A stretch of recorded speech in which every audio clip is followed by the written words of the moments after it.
يا رسول الله يا حبيب الله. قال الله تعالى وتبارك في القرآن المجيد والفرقان الحميد. بسم الله الرحمن الرحيم. إن الله لا يغير ما بقوم حتى يغيروا ما بأنفسهم. صدق الله مولانا العظيم وصدق رسوله النبي الكريم الرؤوف الرحيم. اللهم نور قلوبنا بالقرآن وزين أخلاقنا بالقرآن وادخلنا الجنة بالقرآن ونجنا من النار بالقرآن. قال الله تعالى وتبارك في شان حبيبه مخبرا وآمرا إن الله وملائكته يصلون على النبي يا أيها الذين آمنوا صلوا عليه وسلموا تسليما.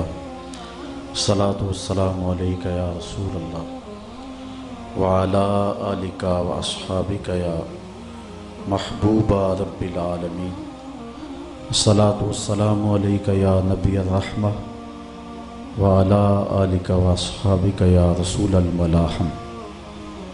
تمام حمد و ثنا، تعریف و توصیف اللہ جل مجدہ الکریم کی ذات بابرکات کے لیے، جو خالق کائنات بھی ہے اور مالک شش جہات بھی۔ اللہ جل وعلا کی حمد و ثنا کے بعد حضور نبی اکرم شفیع امم رسول محتشم نبی مکرم اللہ کے پیارے امت کے سہارے رب کے محبوب دانائے غیوب مالک رقاب امم فخر عرب و عجم والی کون و مکان سیاہ لا مکان سید انس و جاں سرور لالا رخاں نیر تاباں سر نشین مہوشاں ماہ خوباں شہنشاہ حسینہ تتمہ دوراں سر خیل زہرہ جمالاں جلوہ صبح ازل نور ذات لم یزل باعث تکوین عالم فخر آدم و بنی آدم نیر بطحا رازدار ما اوہا شاہد ما طغا صاحب علم نشرہ معصوم آمنہ احمد مجتبیٰ حضرت محمد مصطفیٰ صلی اللہ علیہ وسلم کے حضور ناز میں اپنی عقیدتوں، ارادتوں اور محبتوں کا خراج پیش کرنے کے بعد واجب الاحترام ذوی الاحتشام برادران اسلام، السلام علیکم ورحمۃ اللہ وبرکاتہ۔ آج کی یہ عظیم الشان کانفرنس جس میں میں اور آپ حاضر ہوئے ہیں، اس ماحول میں منعقد ہو رہی ہے جبکہ ملک کے گوشے گوشے میں بارود کی بو پھیلی ہوئی ہے۔ ملک کا امن جس طرح تباہ و برباد کیا جا رہا ہے اور دیدہ اور نادیدہ ہاتھ جس طرح ملک کی مانگ اجاڑ رہے ہیں وہ کسی سے مخفی نہیں ہے۔ اللہ تعالیٰ جل شانہ اپنے خاص فضل سے امت مسلمہ کو کھویا ہوا وقار نصیب فرمائے۔ آج 28 مئی یوم تکبیر کے نام سے ہماری قومی تاریخ کا وہ روشن دن ہے کہ جب چاغی کے پہاڑوں سے دھواں اٹھ رہا تھا تو پوری قوم کا سر فخر سے بلند ہو گیا تھا۔ اس کو پاکستانی نہیں بلکہ اسلامی بم قرار دیا گیا تھا۔ فلسطین کی ایک بوڑھی خاتون جس کے بیٹے کو اس کی آنکھوں کے سامنے ٹینک تلے رون دیا گیا تھا، اس نے اسی دن سر اٹھا کر کے کہا تھا کہ تم نے جو ظلم کیا کر لیا، اب میرے پاکستانی بھائی میری مدد کو پہنچ رہے ہیں۔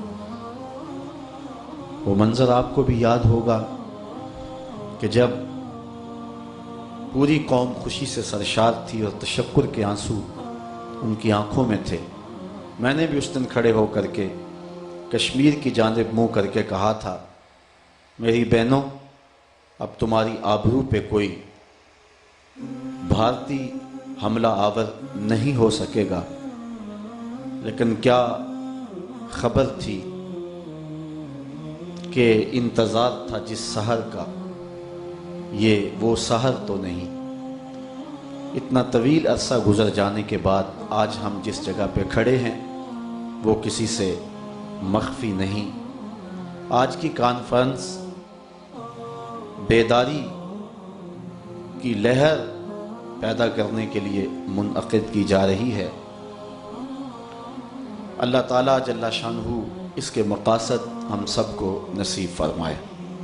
علامہ اقبال کا لہجہ کتنا امید افزا ہے، مجدہ اے پیمانہ بردار خمستان حجاز، بعد مدت کے تیرے رندوں کو پھر آیا ہے ہوش، نقد خود داری بہائے بادائے اغیار تھی، پھر دکان تیری ہے لبریز صدائے ناؤ نوش، پھر یہ غوغا ہے کہ ساقی لا شراب خانہ ساز، دل کے ہنگامے مئے مغرب نے کر ڈالے خاموش، نغمہ پیرا ہو کہ یہ ہنگام خاموشی نہیں، ہے سحر کا آسماں خورشید سے مینا بدوش، لب کشا ہو جا سرود بربت عالم ہے تو، کیوں چمن میں بے صدا مثل رم شربنم ہے تو، بے خبر تو جوہر آئینہ ایام ہے، تو زمانے میں خدا کا آخری پیغام ہے۔ امت سے مراد وہ عالمگیر برادری ہے جو نبی اکرم صلی اللہ علیہ وآلہ وسلم کے نام نامی اور اس میں گرامی سے وابستہ ہے، اور جو قرآن مجید کو کتاب ہدایت سمجھتی ہے اور آخری آسمانی ہدایت کی علم بردار ہے۔ امت کی تشکیل حضور نبی رحمت صلی اللہ علیہ وسلم نے جس طرح کی وہ آپ سے مخفی نہیں ہے۔ جس طرح تنکا جوڑ کر کے ایک پرندہ گھونسلہ تیار کرتا ہے، آپ امت کی تشکیل کے حوالے سے حضور کی کاوشوں کو دیکھیں۔ صہیب روم سے آئے، بلال حبشے سے آئے، حضرت ابو بکر مکے سے تھے، حضرت سعد مدینے سے تھے، حضرت سلمان فارس سے آئے، کہاں کہاں سے لوگ پہنچے اور ایک وحدت کی لڑی میں ان کو پرویا۔ یہاں شاعر مشرق ترجمان حقیقت کا لہجہ دیکھیے، وہ کہتے ہیں مست چشم ساقی بدہاستیم، در جہاں مثل مئو می ناستیم، چوں گلے صد برگ مارا بو یکیست، او کے جانے ای نظامو او یکیست، ہزاروں قومیں وجود میں آئیں دہر میں خشک و تر کے رشتے سے، ہم نے بنیاد دوستی رکھی یاد خیر البشر کے رشتے سے۔ تو یہ ایک امت مارز وجود میں آئی۔ آقا کریم علیہ السلام نے اس امت کو جس طرح سے پروان چڑھایا، ان میں وحدت پیدا کی اور ایک لڑی میں پرویا۔ اس سلکے بہی کو توڑنے کے لیے یہود و نصارہ کی سازشیں اس دور میں بھی جاری رہیں، اور انہوں نے ہر ہیلہ اور ہر جتن کیا اور امت کی وحدت اور اتحاد کو پارا پارا کرنے کے لیے اپنی تمام سازشوں سے کام لیا۔ لیکن حضور علیہ السلام کا سایہ رحمت امت کی وحدت کا ذریعہ اور سبب تھا، لہٰذا اس امت کی شکست و ریخت نہ ہو سکی۔ خلفائے راشدین کا زمانہ آیا، سازشیں بدستور موجود رہی۔ کچھ لوگوں نے زکوٰۃ دینے کا انکار کیا، جھوٹے مدعیان نبوت نے سر اٹھائے، لیکن صحابہ نے پوری قوت پامردی کے ساتھ اس امت کی آبرو کی حفاظت کی اور حضور کے دین کا پہرا دیا۔ امت مسلمہ کو گزشتہ 14 صدیوں سے بہت علمی، فکری، اقتصادی، سیاسی، تعلیمی اور ثقافتی چیلنجوں کا سامنا رہا ہے۔ معتزلہ، قدریہ، جبریہ، لا ادریہ، اندیہ اور مرجیہ جیسے فتنے سر اٹھاتے اور حشر بپا کرتے رہے، لیکن احمد بن حنبل، ابو منصور ماتریدی اور ابو الحسن اشعری جیسے لوگ پوری قوت کے ساتھ ان لوگوں کا مقابلہ کرتے رہے۔ دوسری صدی اور تیسری صدی کے دوران جب یونانی علوم کا عربی ترجمہ ہوا تو یہ امت مسلمہ کے لیے ایک انتہائی مشکل وقت تھا۔ مسلم مفکرین کی بڑی تعداد ان سے متاثر ہوئی، حتیٰ کہ بعض احکامات کی تعبیریں متفق علیہ تعبیر سے ہٹ کر لی گئیں۔ مسلم مفکرین نے اس علمی، فکری چیلنج کا جواب پوری قوت کے ساتھ دیا، لیکن اس سوال و جواب میں کم و بیش 3 صدیاں لگ گئیں، حتیٰ کہ امام غازی اور امام غزالی جیسے لوگوں نے اس فتنے کی بساط لپیٹ دی۔ پھر زمانہ وہ دن بھی دیکھتا ہے جب وارثان علوم نبوت نے قرۂ ارضی کے چپے چپے پر علم کی بساط بچھا دی، فکر کو روشن، عمل کو پائیدار اور روح کو نغمہ الست سے مست کر دیا، سمندروں کو مسخر کر دیا اور بساط ارض کو لپیٹ کر اپنے اشارہ انگشت پہ رکھ دیا۔ تھے ایک ہمیں تیرے مار کا آراؤں میں، خشکیوں میں لڑتے تھے کبھی دریاؤں میں، دی ازانے کبھی یورپ کے کلیساؤں میں، کبھی افریقہ کے تپتے ہوئے صحراؤں میں، دشت تو دشت دریا بھی نہ چھوڑے ہم نے، بحر ظلمات میں دوڑا دیے گھوڑے ہم نے۔ کون سا علم و فن تھا جس کو علم وحی کے سامنے جھکا نہ دیا گیا ہو؟ زمین کی پیمائش کر کے آج کے گلوبل ورلڈ کا راستہ آسان کر دیا، رصد گاہوں سے اجرام فلکی زیر دام لا کر کے اپالو 11 کے لیے راہ مستقیم کا تعین ہم نے ہی تو کیا تھا۔ جی ایچ ویلز اعتراف کرتا ہے کہ اسلامی تمدن مغربی تمدن کا پیش رو ہے۔ بصرہ، کوفہ، بغداد، سمرقند، بخارا، ماوراء النہر، قرطبہ اور قاہرہ کی یونیورسٹیاں علم و حکمت کا مرکز تھیں اور تمام جہان میں نور پھیلا رہی تھی۔ عربی فلسفہ اسپین کے راستے مغرب میں داخل ہوا اور پیرس، آکسفورڈ پھر شمالی اٹلی کے جامعات پر چھا گیا۔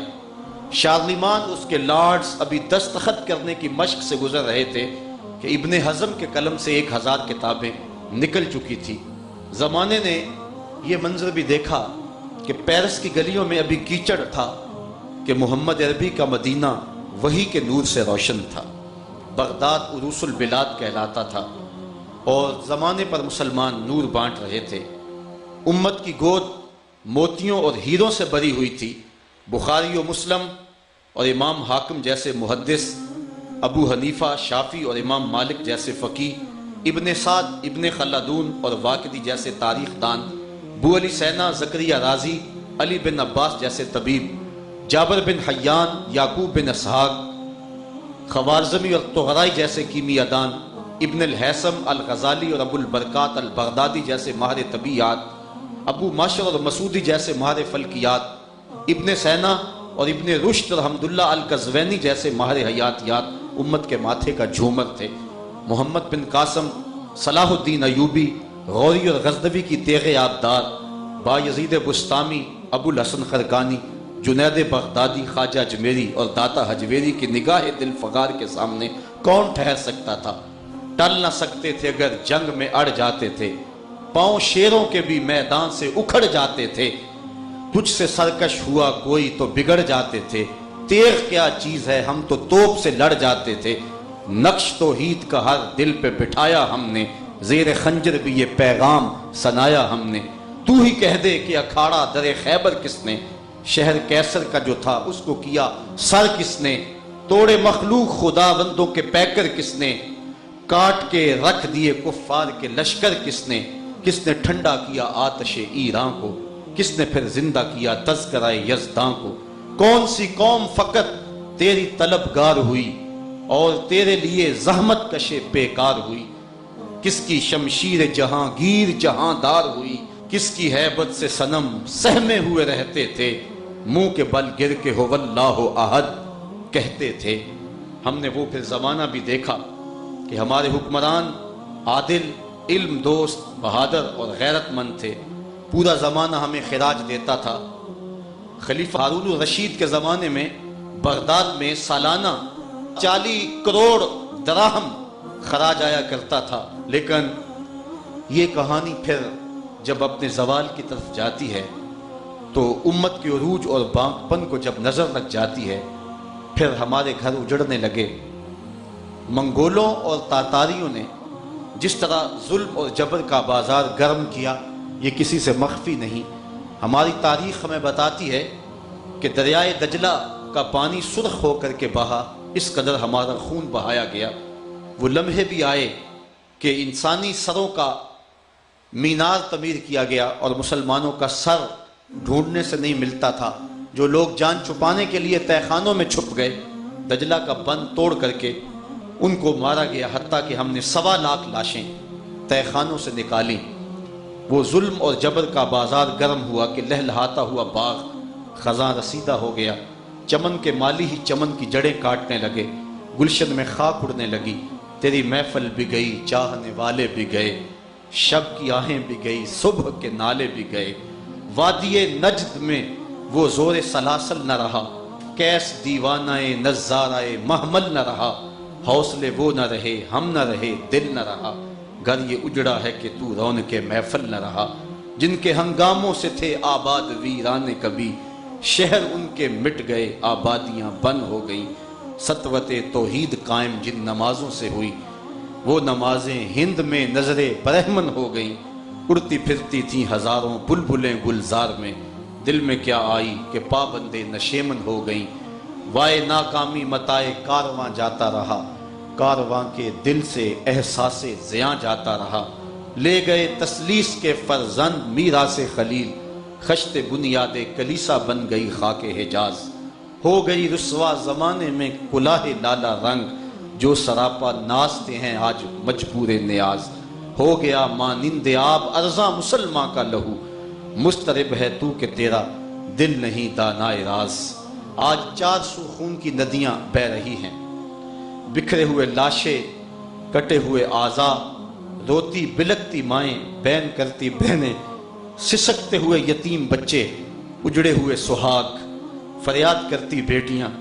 لیکن آج کوئی محمد بن قاسم نظر نہیں آتا, کوئی آکھے وارث شاہ نو اج قبراں وچوں بول. اج کتاب عشق دا کوئی اگلا ورقہ پھول, ایک روئی سی تی پنجاب دی تو لکھ لکھ مارے وین. اج لکھاں تیاں دیس دیاں وارث شاہ تینو کہن. آفیہ بیٹی دیس تیرے وچ رووے تے کر کیڑا او دے اتھرو پونجے, کیڑا چپ کو راوے. احمد چیکا مارے, کون سنے فریاداں. اج دین نبی دا وانگ یتیماں, گھر کر تکے کھاوے. کتھوں لبھاں عمر بہادر جڑا روندے نو گل لاوے. پچھلے دنوں الخلیجیہ چینل پر میں دیکھ رہا تھا کہ شیخ الذہبی الحماد کو ایک عراقی نے فون کیا, جو کہ ظلم اور جبر کی چکی میں پیسا جا رہا تھا. اس کا گھر اجاڑ دیا گیا, 3 سال کا بچہ گود سے چھین کر کے قتل کر دیا گیا, اور پھر اس بچے کو آگ میں جلا کر کے اس کے بوڑھے باپ کے سامنے رکھا گیا. اس کی داڑھی نوچ لی گئی اور اس کے سامنے اس کی قوم کی بیٹیوں کی آبرو ریزی کی گئی. اس نے شیخ الذہبی الحماد سے اپنا دکھڑا کہا, تو میں دیکھا کہ شیخ ذہبی اس کو اسبر اسبر کہہ رہا تھا کہ بس صبر کرو صبر کرو. تو میں رویا. میں نے کہا کہ اے عراق کے مظلوم بھائی, تو کن کو پکار رہا ہے؟ یہ وہ عرب نہیں ہے جو اونٹوں کی ننگی پیٹھوں کے اوپر بیٹھ کر کے جہاد کے ترانے پڑا کرتے تھے. اب تو ان کے نغمے بدل گئے ہیں, اب تو ان کی لے تبدیل ہو گئی ہے, اب ان کا لہجہ بدل گیا ہے. اب تو یہی کہتے نظر آتے, آنا ابغی امارہ جدید, سیارہ جدید, حرمہ جدید. ہمیں نیا گھر چاہیے, ہمیں نئی عمارت چاہیے, ہمیں نئی بیوی چاہیے. آج ان کا انداز زندگی بدل گیا. آج سمندروں میں عمارتیں بنا بنا کے ہمیں دکھاتے ہیں. مجھے ایک بندہ کہنے لگا کہ فلاں جگہ پہ ایک عمارت بنی ہے جس کی جو ہے وہ اتنی منزلیں سمندر کے پانی میں ہیں اور اتنی اس کی منزلیں جو ہیں وہ پانی کے اوپر ہیں. میں نے کہا ہم نے آگ لگانی ہے ان پلازوں کو, ہم نے آگ لگانی ہے ان منزلوں کو, ہمیں تو قوت دو, ہمارے بچے رو رہے ہیں, امت تڑپ رہی ہے اور تم پلازے بنا بنا کے دکھاتے ہو. امت کو ان پلازوں کی ضرورت نہیں ہے, امت کو جہادی ہاتھوں کی ضرورت ہے, امت کو جو ہے وہ ایٹم بم کی ضرورت ہے. کاش کہ عرب اپنے اسلاف کی کہانیوں کو یاد کریں اور دیکھیں کہ وہ 313 جنہوں نے عظیمت کی انوکھی داستان رقم کی تھی, کیا بھول سکتے ہیں جب ابو جہل نے عمیر کو بھیجا اور جا کر کے اس نے دیکھا اور واپس پلٹ کے کہا کہ مسلمانوں کی تعداد بڑی تھوڑی ہے اور وہ صرف 3 اونٹوں کو کھا سکتے ہیں. تو ابو جہل تکبر رعونت سے پھول گیا اور صنادید قریش کو بلا کر اس نے کہا کہ اب لڑائی آسان ہو گئی ہے, بلکہ لڑائی کی نوبت ہی نہیں آئے گی.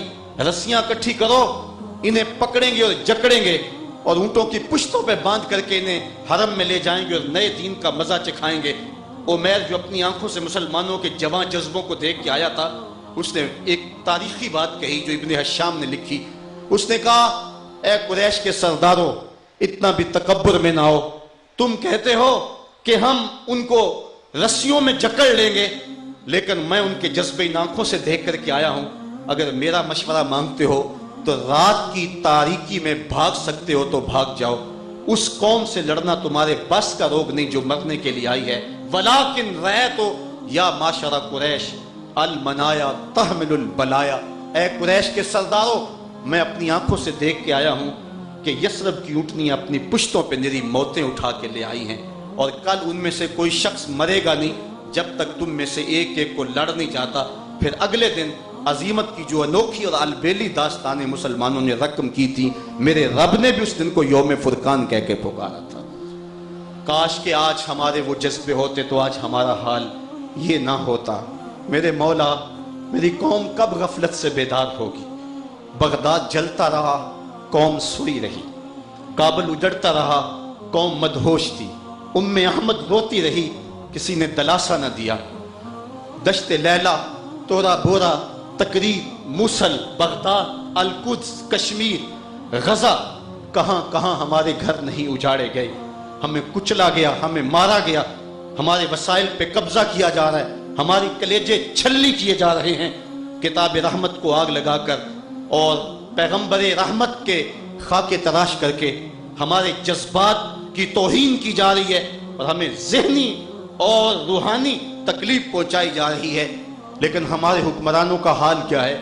وہ بد نصیب شخص جس کو دنیا جنرل ہوڈ کے نام سے جانتی ہے, یہ وہ بدبخت شخص تھا کہ گوانٹا ناموبے کے جیل خانوں میں مسلمان قیدیوں کو ذہنی اذیت دینے کے لیے اس نے ٹائلٹس میں ٹشو پیپر کی جگہ قرآن کے ورقے رکھے تھے اور مسلمانوں کو اذیت دی تھی. اس وقت سارے جہان کو آگ لگ جانی چاہیے تھی, لیکن وہی بد نصیب شخص جب پاکستان پہنچا تو ہمارے اس دور کے حکمرانوں نے اس کے پاؤں تلے سرخ قالین بچھائے. اور آج ہم کہتے ہیں کہ اللہ کی رحمتیں ہم سے روٹھ گئی ہیں. ہم ذرا اپنا احتساب کریں. جب میں کہتا ہوں الہی میرا احوال دیکھ, حکم ہوتا ہے اپنا نامائے اعمال دیکھ. ہم بے غیرتی کی چادر اوڑھ چکے ہیں, مذہبی حمیت اور غیرت دینی دم توڑ چکی ہے. امت جاں بلب ہے. اب تو میرے کشور ناز, میری آنکھوں کی ٹھنڈک, میرے وطن, میرے پاکستان جو کہ عالم اسلام کا آخری قلعہ ہے, اسے مٹانے, ناؤز باللہ اس کو ختم کرنے کی فیصلہ کن تیاری بھی ہو رہی ہے. بددیانت حکومتیں, کرپٹ انتظامیہ, بے ضمیر رہنما, جھگڑالو علماء, خود کو حملے, ٹارگٹ کلنگ میرے وطن کا کلیجہ چیر چکی ہے.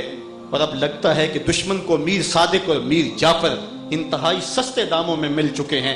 را, موساد, خاد, راما, CIA اور بلیک واٹر سرگرم عمل ہے. امت فرقوں میں, فرقے جماعتوں میں, جماعتیں تنظیموں میں, تنظیمیں لابیوں میں بانٹے جا چکے ہیں. سندھی, بلوچی, پنجابی عصبیتوں کو ہوا دی جا رہی ہے.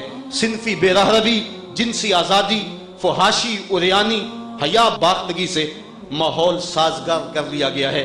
بے یقینی پیدا کر دی گئی ہے. اور یہ وہ مرض ایسا ہے کہ اقبال نے کہا تھا, سنے تہذیب حاضر کے غلام غلامی سے بدتر ہے بے یقینی۔ آج بے یقینی کا عالم یہ ہے کہ ہمارے زعماء، ہمارے سیاستدان، ہمارے عمراء، انہوں نے بیرون ممالک پیسے جمع کروائے ہیں اور وہاں اپنے فلیٹ خریدے ہوئے ہیں اور ان کے طیارے جہاز تیار ہیں۔ پتہ نہیں پاکستان پہ کون سی کڑی مصیبت آنے والی ہے، اور جب بھی کوئی ایسا مسئلہ ہوا تو ہم اڑ کے ملک چھوڑ جائیں گے۔ لیکن میں آپ کو کہتا ہوں کہ تمہارا جینا مرنا تو پاکستان کے ساتھ ہے، تمہاری تو زندگی کا ایک ایک لمحہ پاکستان کے ساتھ گزرے گا، اور قومیں وہی کامیاب ہوتی ہیں کہ جو دوسرا راستہ نہیں رکھتی ہیں۔ طارق بن زیاد نے کشتیاں جلائی تھیں، اور کسی نے پوچھا تھا کہ تم نے کشتیاں کیوں جلا دی؟ اس نے ایک حکمت بتائی، اس لیے کہ تم واپس نہ جا سکو، اور دوسری حکمت اس نے کہا پھر کبھی بتاؤں گا۔ بعد میں کسی نے طارق بن زیاد سے پوچھا کہ طارق بن زیاد، آپ فتح بھی ہو گئی ہے لیکن تم نے دوسری حکمت ابھی تک نہیں بتائی۔ تو طارق بن زیاد نے کہا تھا کہ میں نے دیکھا تھا کہ اندلس کے اندر مصطفیٰ کریم داخل ہو رہے ہیں، اور اس سے مجھے پتا تھا کہ ہم اندلس فتح کر کے رہیں گے۔ اس لیے ہمارے زعماء، ہمارے عمراء، ہمارے سیاستدانوں کو، ہمارے رہنمایان قوم کو تو شک ہوگا، لیکن ہمیں کوئی شک نہیں ہے یہ پاکستان مٹنے کے لیے نہیں بنا، قیامت تک قائم رہنے کے لیے ماضی وجود میں آیا ہے۔ اس لیے ہمارا جینا بھی اس وطن کے ساتھ ہے اور ہمارا مرنا بھی اس ملک کے ساتھ ہے۔ ہمارے پاس کوئی دوسرا آپشن موجود نہیں ہے۔ ہم جئیں گے تو اس وطن میں رہ کے جئیں گے، ہم مریں گے تو اس ملک کی آبرو کے لیے مریں گے۔ مشکل وقت قوموں پہ آیا ہی کرتے ہیں، اس وقت ہمارے اوپر جو مشکل ترین حالات ہیں وہ کسی سے مخفی نہیں ہیں، لیکن یہ بات آپ کو بتاؤں کہ یہ پاکستان حضور کی عطاؤں سے ماض وجود میں آیا ہے۔ پاکستان بنا تھا تو حضور علیہ السلام کی نگاہ فیض سے بنا تھا۔ نواب آف کلات سے پوچھئے، پاکستان کی مخالفت کرتا ہے اور بعد میں پاکستان کو ووٹ دیتا ہے۔ کسی نے کہا پہلے تم مخالفت کرتے تھے، آج ووٹ دے رہے ہو؟ اس نے کہا خواب میں حضور ملے اور آقا کریم نے کہا پاکستان کو ووٹ دینا ہے، تو میں جو پاکستان کو ووٹ دے رہا ہوں یہ حضور علیہ السلام کے فرمان پہ دے رہا ہوں۔ جن دنوں کے اندر پاکستان پر حملہ کیا تھا 65 میں انڈیا نے، پاکستان کی روحانی ڈاری اٹھائیں، جو لوگ روضہ انور کے آس پاس جھاڑو دیتے ہیں اور حضور کے در نور کی نوکری کرتے ہیں، ان میں سے کئی لوگوں نے خواب دیکھا کہ حضور علیہ السلام 5 اصحاب کے ساتھ روضہ انور سے باہر آ رہے ہیں اور میرے آقا نے جنگی لباس پہنا ہوا ہے، تلوار لٹکائی ہوئی ہے۔ تو انہوں نے کہا ہمارے ماں باپ آپ پہ قربان ہو، حضور اس وقت رات کے موقع پہ آپ کہاں تشریف لے جا رہے ہیں؟ تو آقا کریم علیہ السلام نے فرمایا کہ پاکستان پر انڈیا نے حملہ کر دیا ہے، میں ان کی مدد کو جا رہا ہوں۔ اور پھر پاکستان کی نہیں، دنیا کی عسکری تاریخ کا یہ عجوبہ ہے کہ ہم نے صرف 30 سیکنڈ کے اندر، آدھے منٹ کے اندر انڈیا کے 3 جہاز گرائے تھے۔ حضور کی تائید میں شامل تھی، اس لیے ہمیں یقین ہے ہم اس ملک سے بھاگنے والے نہیں ہیں، نہ ہم کوئی دوسرا آپشن رکھتے ہیں۔ اس لیے میں آپ کو کہتا ہوں کہ اپنی ذمہ داریوں کو سمجھیں اور بے یقینی کی جو کیفیت ہے اس کیفیت سے قوم کو نکالنے کی کوشش کریں۔ یہ بات کہی جاتی ہے، حضور نے فرمایا جو لوگ کہتا ہے کہ مسلمان ہلاک ہو گئے، اس نے ان کو ہلاک کر دیا۔ اس لیے تذبذب اور بے یقینی کے اندر قوموں کو مبتلا کر کے قوموں کے مورال جو ہے وہ کم کیے جاتے ہیں اور پھر قوموں کو برباد کیا جاتا ہے۔ ہمارے اوپر جنگ مسلط کر دی گئی ہے اور یہ اس کے ابتدائی مراحل ہیں، اس لیے بے یقینی کی کیفیت جو ہے وہ قوم کے اندر پیدا کی جا رہی ہے۔ لوگ کہتے ہیں ملک لٹ رہا ہے، ملک کٹ رہا ہے، انشاءاللہ اللہ کے فضل سے اس ملک کو کچھ نہیں ہوگا۔ میں ایک دن بیٹھا ہوا تھا کہ مجھے ایک بڑی روشنی ملی کہ پاکستان جو ہے وہ 14 اگست کو بنا تھا اور قمری تقویم کے لحاظ سے 27ویں شب تھی، لیلۃ القدر تھی۔ لیلۃ القدر کو قرآن نازل ہوا ہے اور لیلۃ القدر کو پاکستان بنا ہے۔ اللہ نے قرآن کی حفاظت بھی اپنے ذمہ کرم پہ لی ہے، پاکستان کی حفاظت بھی اپنے ذمہ کرم پہ لی ہے۔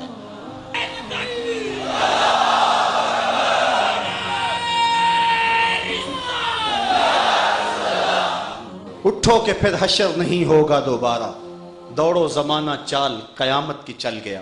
یہ کیسا دور آیا، زمین بھی مخالف آسمان بھی دشمن، جائیں تو کدھر جائیں، عمراء تو بھاگ جائیں گے لیکن ہمارا جینا مرنا تو اس دیس کے ساتھ ہے۔ ہم مجروح بدن، گھائل دل اور رشتے ہوئے زخم لیے کدھر جائیں، سیاستدانوں کے پاس نہیں، وہ ہمارا سہارا نہیں۔ کس کو آواز دیں، ادیبوں کو، شاعروں کو، فلسفیوں کو، دانشوروں کو؟ نہیں، دل نہیں جمتا۔ جی چاہتا ہے علماء کا دروازہ کھٹکھٹائیں، مشائخ کے در دولت پہ حاضر ہوں، علماء و مشائخ بچا لو ہمیں، بچا لو ہماری ملت کو، سنتے ہیں تمہارے پاس دین ہے، کہاں ہے تمہارا دین؟ بچاؤ بچاؤ، ہم جل رہے ہیں، ہم ڈوب رہے ہیں، ہمارا ملک بھنور میں پھنسا ہوا ہے، اسے نفرت کی چڑیلیں چمٹ گئی ہیں، اسے عصبیتوں کے سانپ ڈس رہے ہیں، اسے علاقہ پرستیوں کے بچھو کاٹ رہے ہیں، اسے کسی کی نظر لگ گئی ہے، کوئی اچھا سا دم کر دو، ہمارا دکھ بانٹو۔ تم کب تک ہنسی بحثوں اور دلکش مناظروں کے سوداگر بنے رہو گے؟ اپنے علم کو زحمت آفری مت بناؤ، رحمت پرور بناؤ، لفظ بازی کے میدان سے نکل کر قوموں کی امامت کرو۔ دیکھو ساری قوم تمہاری دہلیز پہ کھڑی ہے، اگر تم نے سہارا نہ دیا تو کون سہارا بنے گا؟ نوجوانوں، میں تمہیں بھی کہتا ہوں، تم بھی میری پکار سنو۔ تمہارے گرم خون اور تمہارے دھڑکتے ہوئے دل کی ضرورت اسلام اور پاکستان کو جتنی آج ہے، اس سے پہلے کبھی نہیں تھی۔ کرکٹ کے میدان سے نکل کر کے خوابیدہ جذبوں کو بیدار کرو، خود بھی جاگو اور اوروں کو بھی جگاؤ۔